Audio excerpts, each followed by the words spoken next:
And today I'll be presenting the warlord era of China from 1916 to 1928, focusing on causes, key events, and overall impact on China. The warlord era developed after the decline of the Manchu dynasty. China had suffered from foreign interference and military defeats, which weakened the government. In 1911, a revolution overthrew the dynasty and created a republic.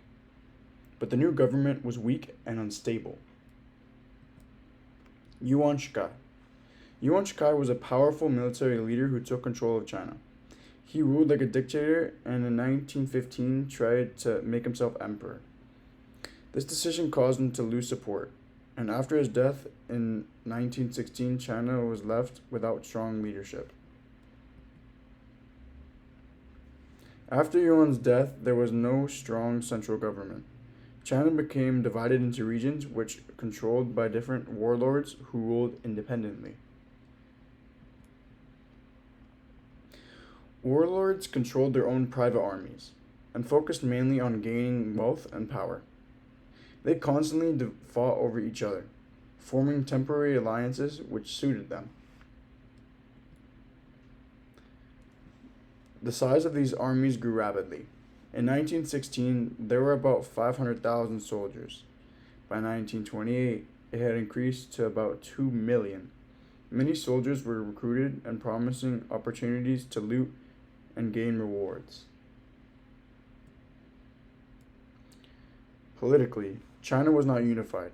There were weak rival governments in Peking and Canton, but neither had full control.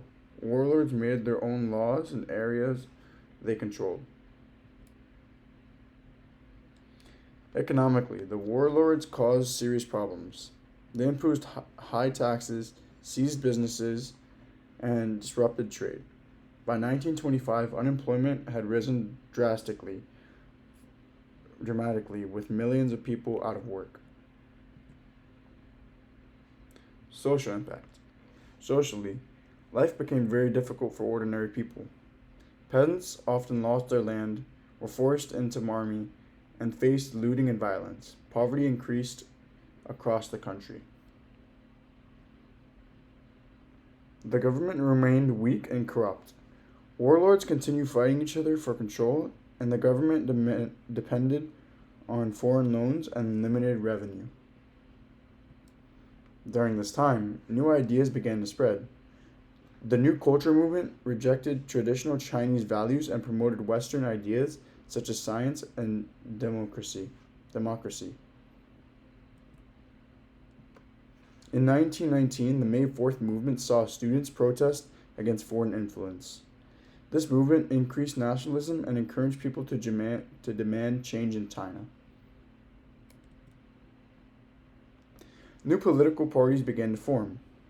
The Kuomintang KMT grew stronger, and the Chinese Communist Party CCP was founded in 1921. Both wanted to unify China and destroy the warlord rule. Overall, the warlord era caused political division, economic decline, and social suffering. However, it also led to the rise in nationalism and a desire for change. In conclusion, the warlord era left China weak and unstable. It also set the stage for future efforts to reunify the country and create a stronger government. Thank you for listening, and I hope you enjoyed the video.